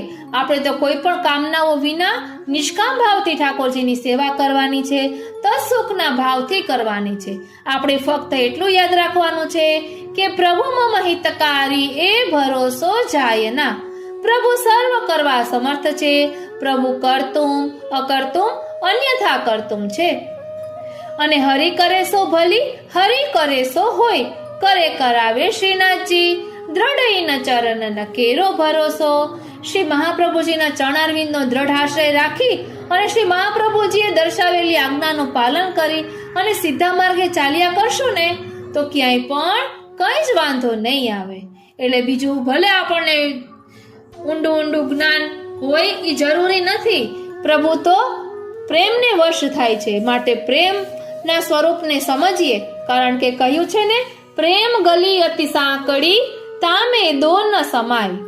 તો જો લૌકિક માં ચિત્ત રાખીશું તો અલૌકિક એવા પ્રભુનું ચિંતન નહીં થાય. અને જો આપણો દ્રષ્ટિકોણ બદલાઈ જશે, ઘરને પણ આપણે વ્રજ સમજીશું કે આ મારા ઠાકોરજીનું ઘર છે એટલે વ્રજ છે, અને તેમાં ઘરમાં રહેતા બધા સભ્યો એ વ્રજ ભક્તો છે, તો આપણો દ્રષ્ટિકોણ બદલાઈ જશે. તો આપણે કોઈ પણ લૌકિક કાર્ય કરશું ને તો એ પણ એક સેવામાં જ પરિવર્તિત થઈ જશે. એટલે જ ગોપીજનોએ આપણને દર્શાવ્યું છે કે આપણી દિનચર્યા કેવી હોવી જોઈએ. શ્રી હરિરાય મહાપ્રભુજીએ નિત્ય લીલામાં કહ્યું છે ને, શું કહ્યું છે?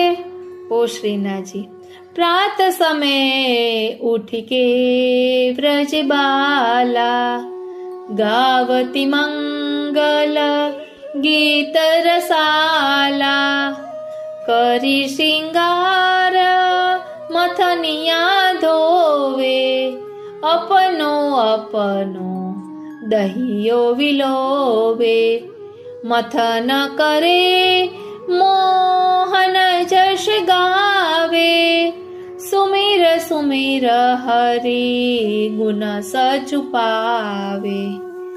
મથન કરે મોહન જશ ગાવે એટલે ગોપીજનો મથન કરે છે, દધી મંથન કરે છે. એવી રીતે આપણે આપણા મનનું મંથન કરવાનું છે. દરરોજ આત્મચિંતન કરવાનું છે કે આજે આખા દિવસમાં આપણે ક્યાં ચૂક્યા, એ ભૂલને સુધારવાની છે. એક જગ્યાએ મેં સાંભળ્યું પણ હતું ને વાંચ્યું પણ હતું કે આપણે રાત્રે સૂતા પહેલા આખા દિવસનું વિચારવાનું કે આજે આપણે ક્યાં ક્યાં લૌકિકમાં એવું શું થયું કે જેના કારણે આપણું અલૌકિક બગડ્યું, કે આજે મારા તરફથી કોને દુઃખ લાગ્યું, એ બધું આત્મચિંતન કરવાનું અને ક્યાં આપણે ચૂક્યા તો એ ભૂલને આપણે સુધારીએ અને બીજી વાર એ ભૂલ ન થાય તેનું ધ્યાન રાખીએ. તો આ રીતે આપણે કરવું જોઈએ. ગોપીજનો પણ કહે છે ને કે ઘરનું કાર્ય કરતા કરતા એમનું ચિત્ત તો ઠાકોરજીમાં છે ને. જ્યારે ઠાકોરજી ગાયો ચરાવવા જાય છે ત્યારે ગોપીજનો કઈ ભેગા વનમાં જતા નથી, પરંતુ એમનું મન પ્રભુ સાથે જોડાયેલું છે, એમનું ચિત્ત પ્રભુમાં જોડાયેલું છે. એ જ વાત શ્રી મહાપ્રભુજીએ સિદ્ધાંત મુક્તાવલીમાં કહી છે, ચેતસ્તત પ્રવણમ સેવા, એટલે ચિત્તનું પ્રભુમાં પરોવાવું તેનું જ નામ સેવા છે. એટલે ગોપીજનો આપણને શીખવે છે કે આપણું ચિત્ત હંમેશા પ્રભુમાં પરોવાયેલું હોવું જોઈએ. પછી અહીં શું કહે છે શ્રીનાથજી કે આપણને પ્રશ્ન થાય કે ભગવાન જે પ્રતિબંધ કરે છે તે અમુક સમય માટે હોય કે સદાને માટે હોય. તો કહ્યું કે થોડાક સમય પૂરતું જ હોય છે, કારણ કે આપણે પુષ્ટિ માર્ગમાં પ્રવેશ મળ્યો છે તો એ પણ ઠાકોરજીની કૃપાથી જ મળ્યો છે. માટે આપણો સેવાનો અધિકાર છે. આપણે નિત્યલીલા પૂજ્યપાદ ગોસ્વામી 108 ચંદ્રગોપાલ બાવાશ્રીના હમણાં વચનામૃત લીધા હતા, તેમાં પણ આવ્યું હતું કે આપણો સેવાનો અધિકાર છે એટલે જ તો આપણે પુષ્ટિ માર્ગમાં પ્રવેશ મળ્યો છે. એટલે એ વિશે વિચારીને ચિંતિત થવાનું નથી. અને જો ઘરમાં આપણા સેવાને કારણે ઉદ્વેગ થતો હોય તો સેવા ન કરવી તે પણ સમજાવ્યું હતું. એટલે બધાને સાથે લઈને ચાલવાનું, હળી મળીને ચાલ્યા ચરણાટ જ્યાંની જ ધામ. એટલે સાથે મળીને ચાલવાનું, એકબીજાને ફ્લેક્સિબલ થઈને રહેવાનું, કોઈને દુઃખ ન લાગે તેનું ધ્યાન રાખવાનું. સેવાનો એક જ પ્રકાર નથી. અને અમરેલી વાળા શ્રી દ્વારકેશલાલજી ના વચનામૃતમાં પણ આવ્યું હતું કે નામ સેવા એ સ્વરૂપ સેવાનો પ્રવેશ દ્વાર છે. એટલે જ કહે છે ને કે જો સેવા ન બની શકતી હોય તો સત્સંગથી શરૂઆત કરીએ, અને સત્સંગ કરતા કરતા સેવા કરવાનું મન થાય તો એ સત્સંગનું ફળ પ્રાપ્ત થયું, અને સેવા કરતા કરતા પછી સત્સંગનું પણ મન થાય તો એ સેવાનું ફળ પ્રાપ્ત થયું. માટે સેવા અને સત્સંગ એકબીજાના પૂરક છે.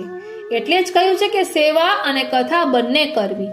સેવાના સમયમાં સેવા અને અનુસરના સમયમાં કથા. કથા એટલે ફક્ત ભાગવતજી એમ જ નહીં, પરંતુ પ્રભુના ગુણગાન. હવે અહીં 5મું સૂત્ર દર્શાવે છે, ભગવતઃ સર્વથા અકર્તવ્યમ ચેદ, એટલે ભગવત કૃતશ્ચેત પ્રતિબંધ તદા.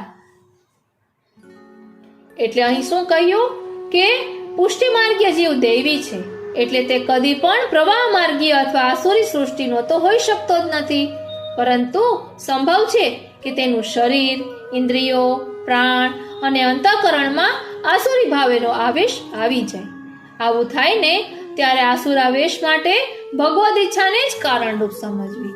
ધ્યાન આપજો, પુષ્ટિ માર્ગીય જીવ દૈવી છે એટલે જ કદી પણ પ્રવાહ માર્ગીય અથવા આસુરી સૃષ્ટિનો તે હોઈ શકતો નથી, પરંતુ સંભવ છે કે તેનું શરીર, ઇન્દ્રિયો, પ્રાણ અને અંતઃકરણમાં આસુરી ભાવોનો આવેશ આવી જાય.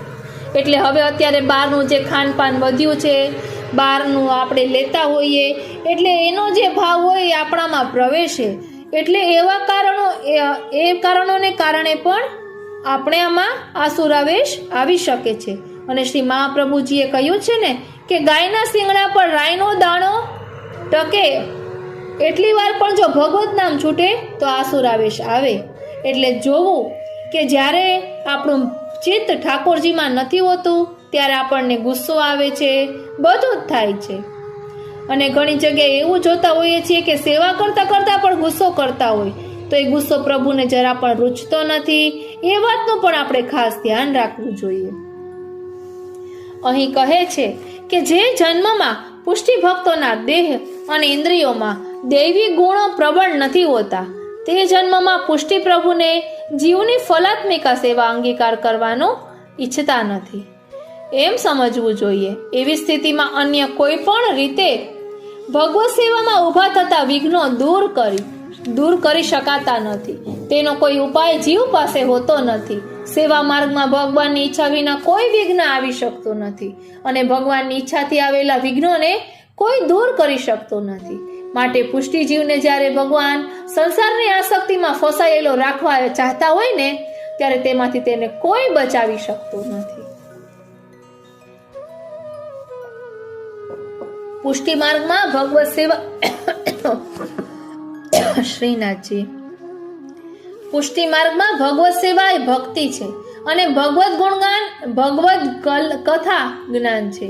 ભગવત ગુણગાન કરતા કરતા હૃદયમાં સતત ભગવાનનું ધ્યાન અને સ્મરણ બનાવી રાખવું તે જ્ઞાન કહેવાય છે. જ્ઞાનથી શોક દૂર થાય એટલે ભગવાનના ગુણગાનથી શોક દૂર થાય છે. આ પુષ્ટિ માર્ગનો વિવેક છે. જ્યારે ભગવત ઈચ્છાથી સેવા ન બની શકે અને સેવામાં વિઘ્ન આવ્યા જ કરે, પરિણામે સેવા છૂટી જાય, ત્યારે ભગવત કથા અને ભગવત ગુણગાન કરવાની શ્રી મહાપ્રભુજીની આજ્ઞા છે. જેમનાથી આવી ભગવત કથા રૂપી ભક્તિ પણ ન નભે તેમને શ્રી મહાપ્રભુજીએ વિવેક ધૈર્યાશ્રય તથા કૃષ્ણાશ્રય ગ્રંથમાં શરણ માર્ગ બતાવ્યો છે. એ સંજોગોમાં શ્રી અષ્ટાક્ષર મંત્રનું શક્ય તેટલું રટણ કરતા શ્રી ઠાકોરજીનું શરણ રાખવું જોઈએ. પૂર્ણ ભક્તિમાં 2 અંગ છે. મહાત્મ્ય જ્ઞાન ભક્તિનું બાહ્ય અંગ છે અને સુદ્રઢ અને સર્વથી અધિક સ્નેહ ભક્તિનું આંતરિક અંગ છે. માટે સુદ્રઢ અને સર્વથી અધિક સ્નેહ વિના સેવા તથા કથાનો નિર્વાહ શક્ય હોતો નથી. એ સંજોગોમાં મહાત્મ્ય જ્ઞાન પર આધારિત શરણાગતિનો ઉપાય શક્ય રહે છે. તેથી તેને અપનાવવો જોઈએ. શરણાગતિ પણ મહાત્મ્ય જ્ઞાનથી સિદ્ધ થતી હોવાથી તેને પણ પુષ્ટિ માર્ગમાં જ્ઞાનરૂપ ગણવામાં આવે છે. કેટલાક પ્રતિબંધ ભગવાન દ્વારા મુકાયેલા હોતા નથી. એવા પ્રતિબંધો દૂર કરવા માટે આપણે પુષ્ટિ ભક્તને યોગ્ય વિવેક અને ધૈર્યથી કામ લેવું જોઈએ. આ પ્રતિબંધો ક્યારેક આપણા વિવેક અને ધૈર્યને પણ હચમચાવી દે છે. ધ્યાન આપજો, ઘણી વખત એવા પ્રતિબંધો આવે છે કે જે આપણા વિવેક અને ધૈર્યને પણ હચમચાવી દે છે. એટલે લૌકિક પ્રતિબંધોની અહીંયા વાત કરી રહ્યા છે ત્યારે તેમનાથી બચવાના ઉપાયો શ્રી મહાપ્રભુજીએ નવરત્ન અને વિવેક ધૈર્યાશ્રય ગ્રંથમાં બતાવ્યા છે. જેમ કે કોઈ પણ વસ્તુ માટે પ્રાર્થના ન કરવી, અભિમાનનો ત્યાગ કરવો, હઠનો ત્યાગ કરવો, કોઈ પણ વસ્તુનો આગ્રહ ન રાખવો, સહિષ્ણુતા કેળવવી, નિસાધનતા રાખવી, ભગવદ લીલાનું ભાવન કરવું, મન અને વાણીથી સતત શરણ ભાવના રાખવી, અન્યાશ્રયનો ત્યાગ કરવો, આપણા પ્રભુમાં દ્રઢ વિશ્વાસ રાખવો, જે સુખ દુઃખ આવે એમાં મમતા અને દ્વેષ રાખ્યા વિના તેનો સ્વીકાર કરવો. જ્યારે વૈષ્ણવ તેમને થતા લૌકિક ઉદ્વેગોની પાછળ રહેલા હેતુઓ, સાધારણ પ્રતિબંધની પાછળ રહેલા હેતુઓ તેમજ લૌકિક ભોગની પાછળ રહેલા હેતુઓનો ત્યાગ કરે છે અને તેમાંથી સદંતર મુક્ત થાય છે, ત્યારે સેવા નિર્વિઘ્ને થઈ શકે છે.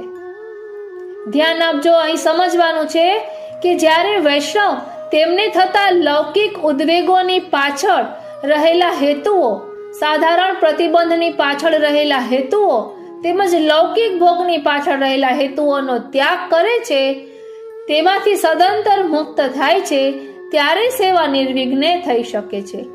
એટલે ઉદ્વેગનું તો ખાસ આમાં ધ્યાન રાખવાનું કહ્યું છે. ઉદ્વેગ અને તેના હેતુઓના નિવારણનો ઉપાય નવરત્ન ગ્રંથમાં આપણે જોઈ ગયા છીએ. સાધારણ પ્રતિબંધ અને તેના હેતુઓને દૂર કરવાનો ઉપાય વિવેક ધૈર્યાશ્રય ગ્રંથમાં આપણે જોઈ ગયા છીએ. હવે શ્રી મહાપ્રભુજી લૌકિક ભોગ જે ક્ષુદ્ર છે અને અલૌકિક ભોગ જે મહાન છે તેનો તફાવત સમજાવે છે. શ્લોક 4 ભોગેપ્યેકમ તથા પરમ નિષ્પ્રત્યુહમ મહાન ભોગઃ પ્રથમે વિશતે સદા. એટલે હવે છઠ્ઠું સૂત્ર દર્શાવે છે કે ભોગે અપી બાધકાનામ પરિત્યાગઃ એકમ સાધનમ મતમ. એટલે ભોગ 2 પ્રકારના છે, એક લૌકિક ભોગ અને બીજો અલૌકિક ભોગ. ધ્યાન આપજો વાલા વૈષ્ણવો, એક લૌકિક ભોગ અને બીજું અલૌકિક ભોગ.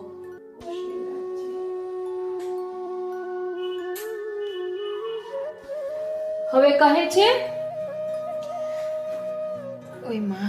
લૌકિક ભોગ અને બીજો અલૌકિક ભોગ. લૌકિક ભોગ છોડવા જોઈએ. ભગવાનને સમર્પિત ન કરી હોય તેવી વસ્તુઓનો ઉપયોગ ભગવત સેવામાં બાધક બને છે. તેથી અસમર્પિત વસ્તુઓનો ત્યાગ કરવો તે આપણા માટે પરમ કર્તવ્ય રૂપ મુખ્ય સાધન છે. સૂત્ર 7. તથા ભોગે પરમ નિષ્પ્રત્યુહમ સાધનમ અપી મતમ મહાન ભોગઃ પ્રથમે સદા વિશતે. એટલે સિદ્ધાંત રહસ્ય ગ્રંથમાં શ્રી મહાપ્રભુજીએ અસમર્પિતનો ત્યાગ કરવાની આજ્ઞા કરી અને સાથે સાથે સમર્પિત વસ્તુઓનો ઉપયોગ કરવાની જરૂર પણ સમજાવી.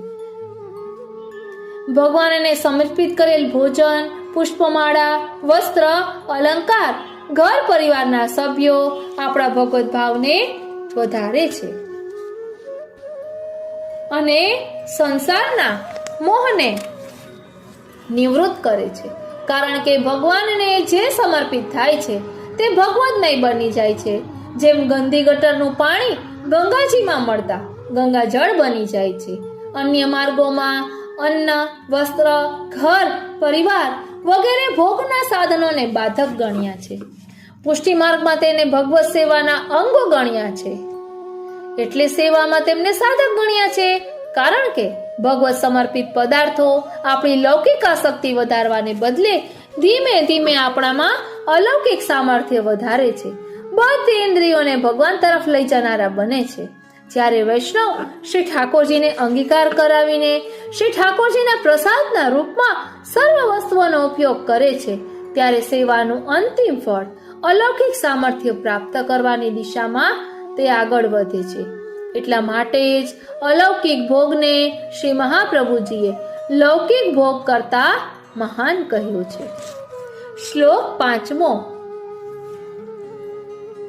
સવિઘ્નો અલ્પો ઘાતક સ્યાદ બલા દેતો સદા મતો દ્વિતીય સર્વથા ચિંતા ત્યાજ્યા સંસાર નિશ્ચયાત.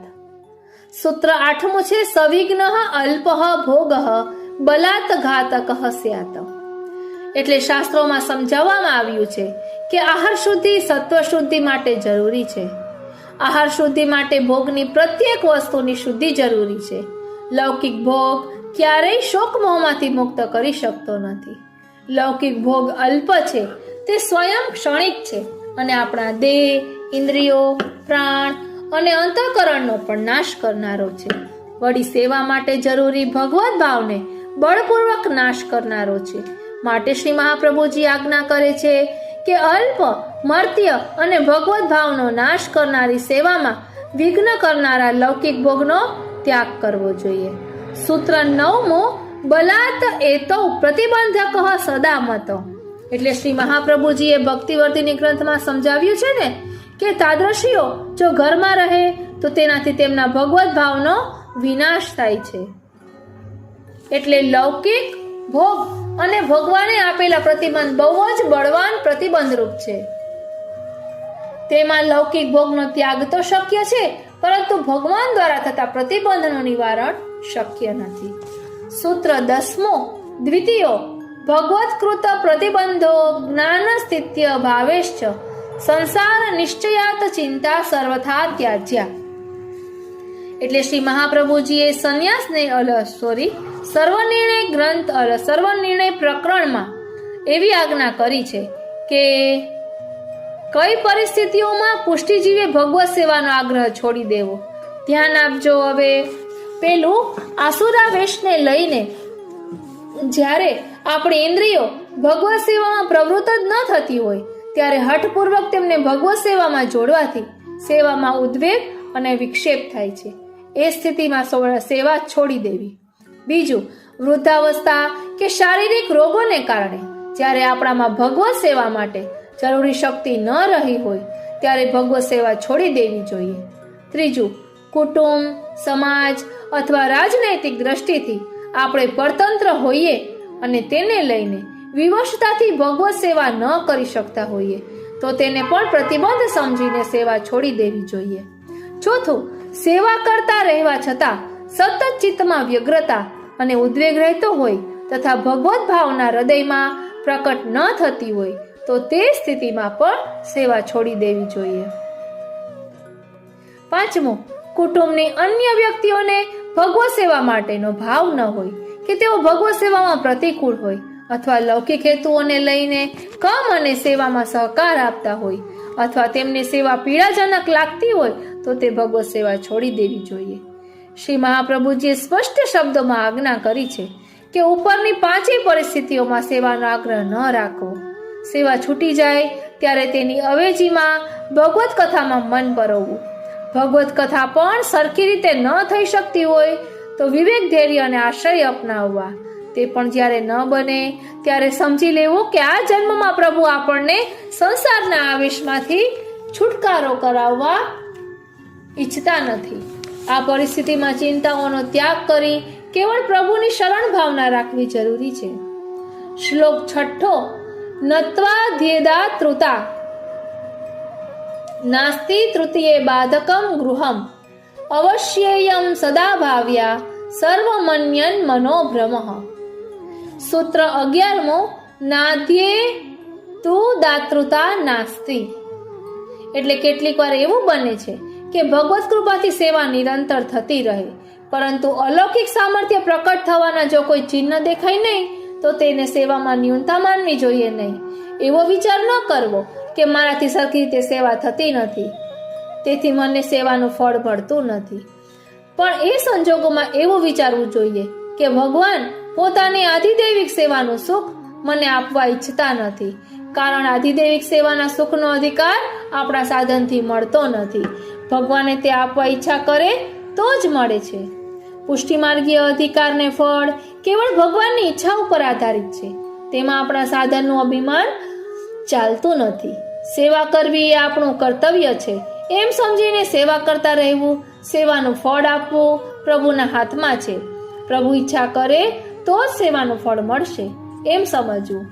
સૂત્ર 12 તૃતીયે ભોગા ભાવ સિદ્ધ ભાવે તુ ગૃહમ બાધકમ. એટલે ક્યારેક એવું બને છે કે આપણા ઘરમાં આપણે હંમેશા શ્રી ઠાકોરજીની સેવા કરતા હોઈએ, પરંતુ લૌકિક ભોગ પૂરેપૂરો છૂટ્યો ન હોય. આ પરિસ્થિતિમાં ઘરને જ બાધક સમજવું જોઈએ. તેથી તે સ્થિતિમાં શ્રી મહાપ્રભુજીએ કથા શ્રવણ કરવાની આજ્ઞા કરી, ભગવદીઓની સાથે રહી ભગવદીઓની સેવા કરવાની આજ્ઞા કરી. સૂત્ર 13 ઇયમ અવશ્યો સદા ભાવ્યા અન્યન સર્વમ મનોભ્રમ તદિયે રેપી તત કાર્ય પુષ્ટો નૈવ વિલંબયેત.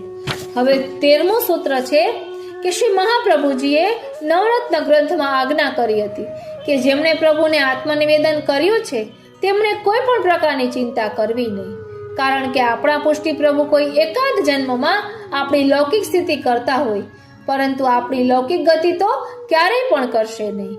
જ્યારે આપણાથી સેવા સરખી રીતે ન બની શકે ત્યારે અન્ય પુષ્ટિ માર્ગીય ભગવદીઓની સાથે બેસીને આપણે કરેલા આત્મનિવેદનનું સ્મરણ, ચિંતન કરવું જોઈએ, કારણ કે ભગવાનની જે ઈચ્છા હોય તે જ બને છે અને ભગવાન જે આપવા ઈચ્છે છે તે જ મળે છે.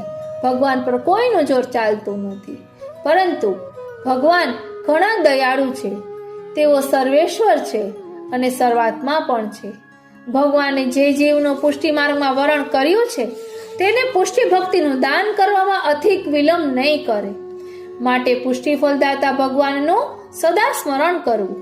જેમનાથી સેવા વગરે ન નભે એવા પુષ્ટિજીવો પ્રત્યે અન્ય ભગવદીઓનું પણ કર્તવ્ય છે કે તેઓ ભગવાનના ગુણ અને ચરિત્રોનું કીર્તન કરે, જેના શ્રવણથી સાધારણ પુષ્ટિજીવોના હૃદય અને બુદ્ધિમાં ભગવાન પુષ્ટિ ફલદાતા છે એવી શ્રદ્ધા મજબૂત થાય.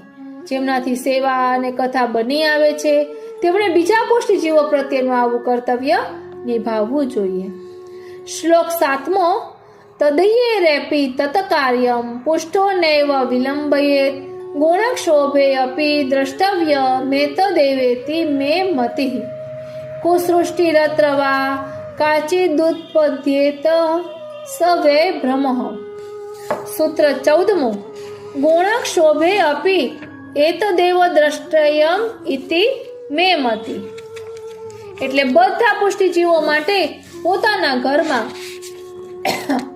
ભગવત સેવા અને કથામય જીવન શક્ય હોતું નથી, પરિણામે ગૃહ ત્યાગ માટે જરૂરી ભક્તિની વ્યસન દશા સિદ્ધ થઈ શકતી નથી. એ સંજોગોમાં ભગવદીઓનો સંગ શોધવો જોઈએ.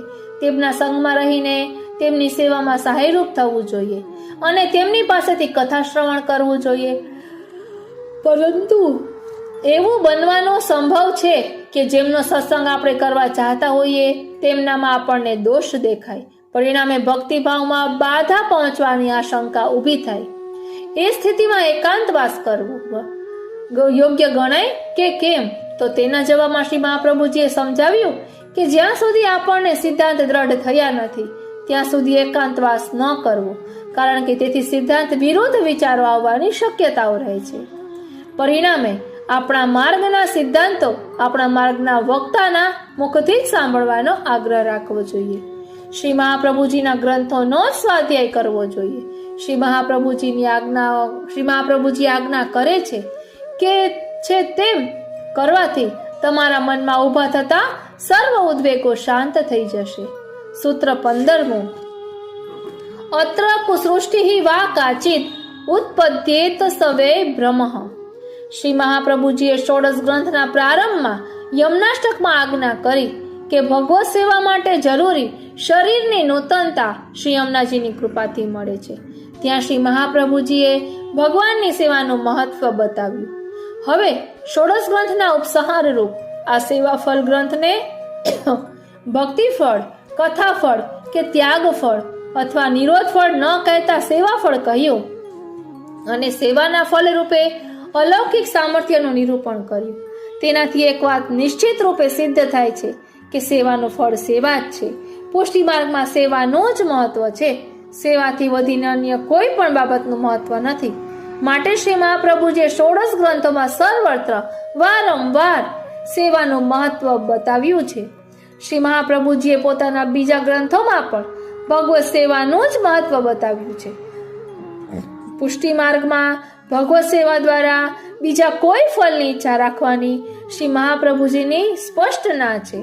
શ્રી મહાપ્રભુજીએ સેવાના 3 ફળ ન કહેતા સેવાની 3 ફળ અવસ્થા બતાવી. જે કોઈ ભગવત સેવાના સ્વરૂપને અન્ય સાધનોની સરખામણીમાં ગૌણ સમજે છે તેમને પુષ્ટિ સૃષ્ટિમાં કુસૃષ્ટિ રૂપ સમજવા. આથી સિદ્ધ થાય છે કે પુષ્ટિજીવો માટે પોતાના ઘરમાં પુષ્ટિ પ્રભુની સેવા વ્રજ ભક્તોના ભાવોનું ભાવનાત્મક રીતે અનુસરણ કરતા પોતાના તન મન અને ધનથી કરવી અને સેવાના અનુસારમાં ભગવત કથાનું શ્રવણ, મનન અને કીર્તન કરતા રહેવું એ જ આપણું પ્રથમ અને અંતિમ કર્તવ્ય છે. ચારે બાજુ ભટકતા ચિત્તને ભગવત સેવા અને કથામાં જોડવું જોઈએ. એ જ આ ગ્રંથ અને પૂરા ષોડશ ગ્રંથનો નિચોડ છે. બોલો શ્રી વલ્લભાધીશ કી જય. વાલા વૈષ્ણવો, જેવી રીતે ભાગવતજી એ શ્રીનાથજીનું વાંગ્મય સ્વરૂપ છે ને તેવી જ રીતે આ ષોડશ ગ્રંથો એ શ્રી વલ્લભનું વાંગ્મય સ્વરૂપ છે. જેમ શ્રી ભાગવતજી શ્રી ગોવર્ધનનાથજીનું વાંગ્મય સ્વરૂપ છે તેમ ષોડશ ગ્રંથો શ્રી મહાપ્રભુજીનું વાંગ્મય સ્વરૂપ છે. શ્રી હરિરાયજી આ પદમાં આ રહસ્ય સમજાવે છે. ધ્યાનથી સાંભળીએ અને આત્મા પટલ પર ધારણ કરીએ. હરિમન શ્રી વલ્લભ અંગન ધ્યાન, વામ ચરણ કૃષ્ણાશ્રય હોય કે દક્ષિણ ચરણ સિદ્ધાંત લખાન.